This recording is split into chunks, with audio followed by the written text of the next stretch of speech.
Teman dengan saya di Mulyadi, apa kabar? Ini kita masih ngomongin ijazah skripsi Joko Widodo ya.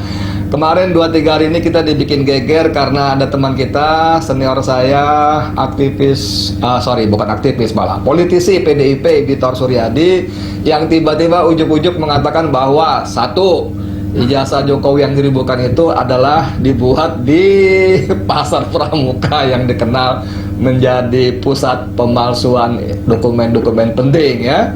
Dan yang nggak kalah menggegerkan, dia menyebut ada 3 nama dan 1 orang bernama Widodo, salah satunya ya, itu tidak ada. 2 nama lain Indra, kalau istilahnya siapa, Vitor, Indah Pramadipa dan Denny Iskandar. Nah, belum selesai soal ini, tiba-tiba hari ini saya baca di grup, sebetulnya dia nggak japri saya, cuman sama-sama satu grup. Saya baca tulisan Dr. Zulkifli Eskome, ini dokter asli loh, bukan dokter, tapi dokter asli, tukang suntik, cuman udah lama sibuk jatuhin rejim dari waktu ke waktu sehingga dia nggak praktek lagi. Nah, Dr. Jul ini saya kenal kalau nggak salah minimal 2017 deh, ketika saya diajak-ajak oleh almarhum Bang Rizal Ramli yang nyemplung ke dunia aktivis seperti ini. Oke, saya bacakan artikel dia yang menohok menurut saya dan menggelitik sekali. Judulnya "Di Mana Joko Widodo yang Asli?" Gila nggak? Ini bikin judul nampol banget. Di mana Joko Widodo yang asli? Saya baca beberapa paragraf awal ya.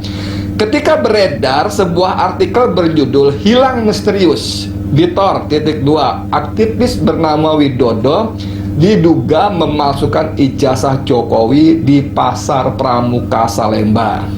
Turut menyebut 2 nama aktivis yaitu Indah dan Denny Iskandar. Maka penting untuk melakukan klarifikasi atas kebenaran informasi tersebut. Berdasarkan konfirmasi kepada pihak yang terkait, saya lebih suka menyebut yang bersangkutan ya, karena orangnya nih, nanti kita ngobrol ya. Diketahui bahwa nama Indah yang dimaksud sebenarnya adalah Indra Pramadipa, dan Denny Iskandar seharusnya tertulis Denny Iskandar, Denny-nya dengan 2 N ya, double N. Lebih lanjut, ketiganya Widodo, Indra Pramadipa dan Denny Iskandar dikonfirmasi tidak hilang dan masih dapat ditemui. Ini kata Dr. Zul dalam artikelnya. Salah satu dari mereka menjelaskan bahwa seluruh proses administratif dalam pendaftaran calon gubernur DKI telah dilakukan ya. Namun yang menjadi sorotan adalah sosok yang mengatasnamakan Joko Widodo. Muncul pertanyaan, nah ini kuncinya nih. Muncul pertanyaan, apakah benar orang tersebut adalah Joko Widodo yang asli? Karena terdapat perbedaan yang mencolok antara data pribadi dalam dokumen resmi dan sosok yang tampil di hadapan publik. Jika benar sosok tersebut bukan Joko Widodo yang asli, maka muncul pertanyaan yang lebih besar. Di mana Joko Widodo yang sesungguhnya? Nampol ya. Nah, teman-teman sekalian, di ujung telepon sudah ada senior saya, Dr. Zulkifli. Dok, Assalamualaikum. Waalaikumsalam warahmatullahi wabarakatuh. Iki wong wes apa mau ngomong jauh. Wes orang muni nampol ya. Ini orang udah lama nggak bunyi, tapi begitu bunyi nampol. Karena orang bicara ijazahnya asli nggak, skripsinya asli nggak. Ini tiba-tiba Joko Widodonya asli apa enggak? Tolong dok, ini nggak boleh main-main nih dok, nggak boleh bercanda nih dok. Gimana dok ceritanya dok? Ya, ketika saya baca artikel itu, karena disebut salah satunya saya kenal baik gitu loh. Yang mana nih? Dia dulu yang ngurus Denny Iskandar. Oh, Denny, oke. Itu politisi PDIP, ya. Itu sama-sama adik kelas saya di Universitas Airlangga, dia di Fakultas Ekonomi, saya di Fakultas Kedokteran. Oh gitu. Di MNI waktu itu. Oke. Jadi saya kenal baik ketika kita suka ngumpul saat itu. Terus dia tiba-tiba jadi tim sukses dari Pilgub gitu loh. Oh, waktu ini ngomong DKI berarti ya? 2000 berapa? Ya. 2009 ya? 2000 berapa itu? 9. Oke. Ya, pokoknya Pilgub DKI itu ya. Oke. Terus karena hampir tiap hari lah saya kumpul di situ, terus dia cerita dia ngurus ini. Ada yang mengherankan mas katanya. Dia bilang, kok orang yang dikenalkan saya sebagai Joko Widodo calon gubernur itu kok fotonya beda dengan dengan berkas yang saya urus gitu. Oh, ya kan? oke. Nah, saat itu saya nggak terlalu tanggapi lah urusan lah, saya ngapain saya ngurusin Pilgub itu kan. Iya. Nah, ketika tulisannya Bidor itu muncul, saya jadi ingat peristiwa itu. Saya Oke. kejar sampai di Surabaya, saya temui di Surabaya karena dia tinggal di Surabaya. Oke. Kemarin saya berangkat ke Surabaya hanya untuk mengkonfirmasi. Oh. Ini menarik ini kan. Ini Surabaya Jawa Timur ya, bukan Jalan Surabaya Menteng ya? Nah, Surabaya Jawa Timur, Oke. saya berangkat Surabaya Jawa Timur Oke. hanya untuk urusan ini, Oke. gitu loh. Karena Oke. ini menyangkut masalah besar, masalah Oke. bangsa gitu loh. Oke. Saya berangkat sana, saya ingat, kamu waktu itu ngomong ini, gimana sih? Coba kamu ulang ceritanya. Nyesel dia. Kan saya sudah ngomong sama sampean nggak ngereken katanya gitu. Oke. Bahwa ini kok lain foto yang di berkas yang saya urus dengan orangnya. Wah ini, waduh harus saya telusuri nih. Saya bilang begitu. Oke. Terus saya konfirmasi dengan beberapa ya teman akrab lah, tokoh-tokoh intelijen yang duduk di posisi penting. Oke. Mereka cerita, oh itu biasa itu penyamaran. Saya jangan masuk dulu, jangan masuk itu nanti babak berikutnya. Saya aku mah takut sih. Ya, Itu ya. kalau si Denny bilang ini orangnya kok beda dengan berkas yang saya urus, berarti Denny sebelumnya Ya. kenal dong dengan Joko Widodonya dong, sehingga dia bisa membandingkan berkasnya dengan orangnya beda. Pripun? Loh bukan, berkasnya kan dia tahunya dari berkas itu kan. Oke. Tapi ketika ketemu kok beda ya orangnya ya, gitu. Dia ngomong, mas kok beda ya orangnya ya. Ketemu Jokowi yang sekarang apa yang hilang? Yang sekarang. Oh. Yang hilang. Dia tidak kenal sama yang hilang, dia katanya hilang, tidak kenal. Oke. Sama yang itu kan berkas-berkasnya kayak kacamata, bergomes. Loh kok orangnya ini begini. Oke. Nah, ya saya waktu itu nggak ngelah urusanmu lah, saya nggak ikut-ikut, saya bilang gitu kan. Nah sekarang ketika itu berita itu muncul, saya kejar di Surabaya, saya telusuri. Dia ngulang lagi, kan saya sudah ngomong sama sampean, katanya sampai nggak ngereken ya sudah. Saya bilang itu, kamu yakin tapi kalau memang beda-beda. Nah kebetulan saya sempat ketemu sama Joko Widodo yang sekarang ini waktu Pilgub itu putaran pertama saya ketemu. Oke. Gitu loh. Oke. Tapi saya kan nggak lihat berkasnya. Nggak ngeh ya. Saya Oke. cuma nggak lihat berkasnya. Mas, waktu dokter ngobrol sama si Denny itu di Surabaya itu, setelah dia mau cerita lagi, analisis dia piye itu? Gimana kok bisa beda orang memberkas? Menurut dia ceritanya gimana? Kemungkinan seperti apa? Berarti ini memang orang yang disamarkan sebagai Joko Widodo atau difigurkan sebagai Joko Widodo. Artinya kesimpulan kami berdua saat di Surabaya ini operasi besar ini deh. Berarti saya bilang, operasi besar untuk menguasai Indonesia, diciptakanlah sosok yang untuk menguasai kan gitu. Dicarilah mungkin ini operasi besar. Oke. Gitu. Oke. Satu lagi. Apakah orang sosok yang sekarang ini juga orang yang sama waktu mendaftar wali kota Solo atau piye? Iya, saya kira sama. Saya kira sama. Cuma waktu di Solo kan orang nggak ngeh karena dianggap itu kota kecil dengan 4 kecamatan ya. Orang nggak ngeh lah, dianggapnya ini dengan itu kan orang yang ditugaskan sebagai Joko Widodo saat itu sudah mulai kan membuat skenario SMK dan lain-lain, orang tidak tahu. Oke. Jadi ini makhluk antah barantah ditampilkan menjadi wali kota Solo, diberi status identitas Joko Widodo, gitu ya? Iya. Dan waktu itu kan dokter Andes, bukan insinyur. Ya kan? Orang juga kangen kan. Makanya sampai nanya Joko Widodo yang asli di mana gitu ya? Karena ini makhluk antah barantah ya. Oke. Sekarang kita masuk yang tadi sampai ngobrol sama sejumlah tokoh intelijen yang menjabat yang berpengaruh, apa kata mereka? Nah, setelah saya punya kesimpulan nama Denny, indikasi sementara ini ya, bahwa ini operasi besar berarti menampilkan sosok untuk menguasai Indonesia dengan atribut sebagai Joko Widodo, gitu kan? Karena mungkin berkasnya sudah diketahui dulu kan, nggak tahu namanya operasi. Saya konfirmasi dengan beberapa tokoh intelijen. Dia bilang, itu biasa penyamaran di dunia intelijen itu biasa, katanya. Kalau dulu pakai operasi plastik, katanya gitu, ya kan, disamakan. Kalau sekarang malah di cloning, katanya di cloning. Wah, saya makin ngeri nih kalau lihat begitu di cloning. Contohnya siapa? Nah, banyak itu kejadian orang yang sama ada di tempat yang berbeda katanya gitu. Oh. Nah terus saya tanya sama tokoh intelijen kita di mana? Saya bilang begitu.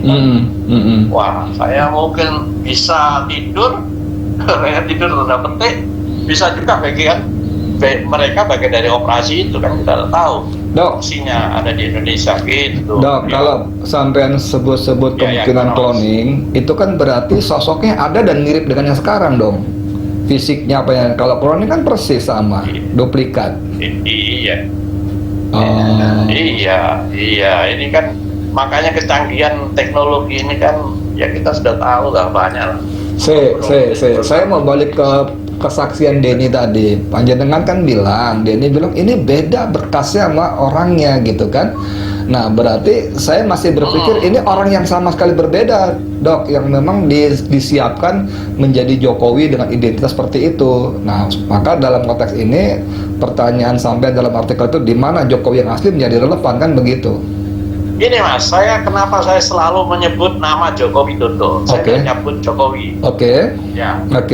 Karena yang dihilangkan atau hilang itu kan Joko Widodonya. Gitu loh. Yang dimunculkan nanti disebut Jokowi.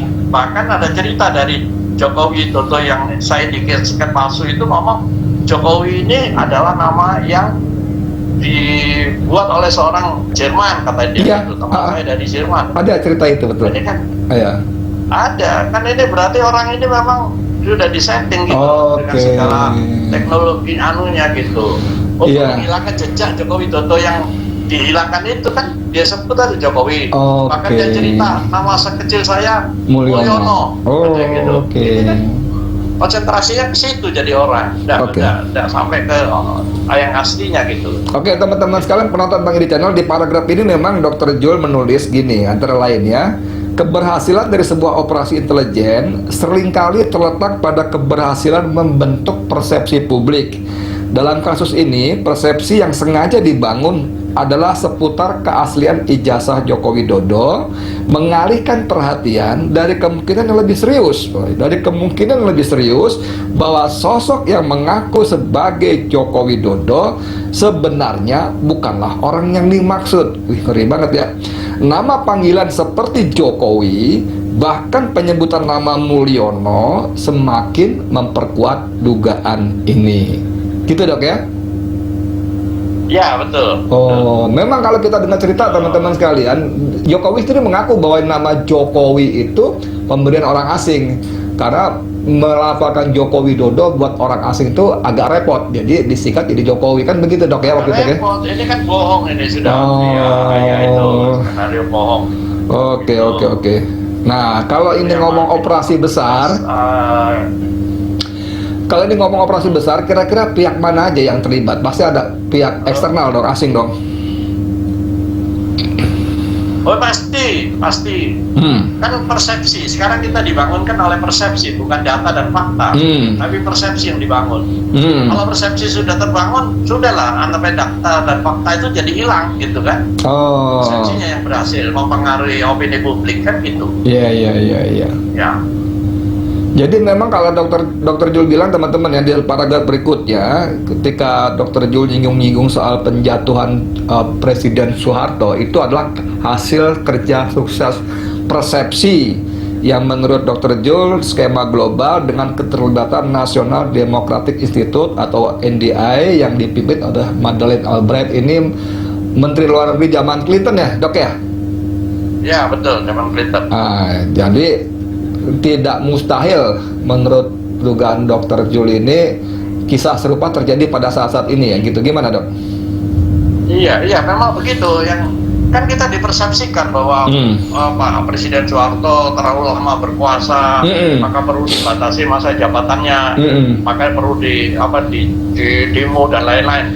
Padahal MPR sendiri yang tahun 98 sudah buat TAP yang tentang masa jabatan presiden, itu satu, pembatasan masa jabatan. Sebelumnya di penjelasan juga ada masa jabatan itu, gitu loh. Iya. Jadi itu penyimpangan terhadap undang-undang dasar yang asli sebetulnya. Jadi ngomong-ngomong persepsi itu dibangun, bahkan dibangun masalah undang-undang dasar ya, maaf ya, masalah undang-undang dasar ya. Kan persepsinya undang-undang dasar yang sekarang itu sama dengan yang dulu, cuma ada penyesuaian, penyempurnaan, padahal beda gitu. Iya. Oke, Realitanya beda, ini undang-undang dasar baru. Balik ke persepsi dari teman-teman ini, Dr. Jul nulis bagus banget ya. Jadi bagaimana kekuatan asing global dengan membangun persepsi bahwa Soeharto otoriter, KKN, bla bla bla bla, sehingga perlu diselesaikan, ditumbangkan. Padahal kata Dr. Jul, orang ini, Pak Harto ini suka nggak suka terbukti berhasil membawa Indonesia jadi macan Asia sesungguhnya ya. Di ASEAN kan sangat dihormati dia kan ya. Tapi kan itu hilang. Karena persepsi tadi ya. Itu hilang karena bangun persepsi tadi ya. Ngeri. Oke dok, sekarang kita balik ke zaman sekarang lagi. Ini kita mestinya bagaimana kalau dengan temuan-temuan bukan temuan lah, persepsi yang persepsi lagi, asumsi yang Dr. Jul sampaikan ini, kita mestinya bagaimana? Gini, kalau kita kan pasti ada pro kontra dengan tulisan saya Bagus. sudah siap itu. Ya. Nah, ya kita duduk bareng lah. Kita jangan sampai objek gitu. Itu target saya. Dia jadi objek. Ada mana-mana disibukkan dengan hal-hal yang sepele, sementara bangsa lain sudah maju ke depan. Itu yang saya nggak mau. Gitu. Kita jangan jadi objek, kita harus jadi subjek. Ya, tapi Sudahlah, kita hilangkan perbedaan kita. Makanya saya juga nggak menyerang tanda petik teman-teman yang sedang konsentrasi tentang ijazahnya. Ya, ini teman saya sebangsa semua, ya kan? Apalagi sama dokter Viva misalnya, itu kan kalau sumpah kita sebagai dokter itu saudara sekandung gitu loh. Nggak mungkin dong saya menganggap ini keliru, tidak bisa. Ayo kita duduk bareng-bareng, ini pelan bangsa ini. Oke. Ayo duduk bareng gitu. Pertanyaan terakhir dok. Pertanyaan terakhir, ini kalau teorinya Dr. Jul benar, ngeri betul selama 10 tahun, mundur lagi ke 5 tahun atau 2-3 tahun di DKI, mundur lagi 2 periode di Solo walaupun nggak tuntas, kita dipimpin oleh orang yang nggak jelas siapa, yang tentu bawa misi. Dan ketika 10 tahun dia berkuasa, misinya tampaknya lebih jelas ya, yaitu menyerahkan kedaulatan dan sumber daya alam kita kepada asing, terutama RRC, kan begitu? Itu kan yang terjadi. Itu yang terjadi. Oke. Kasus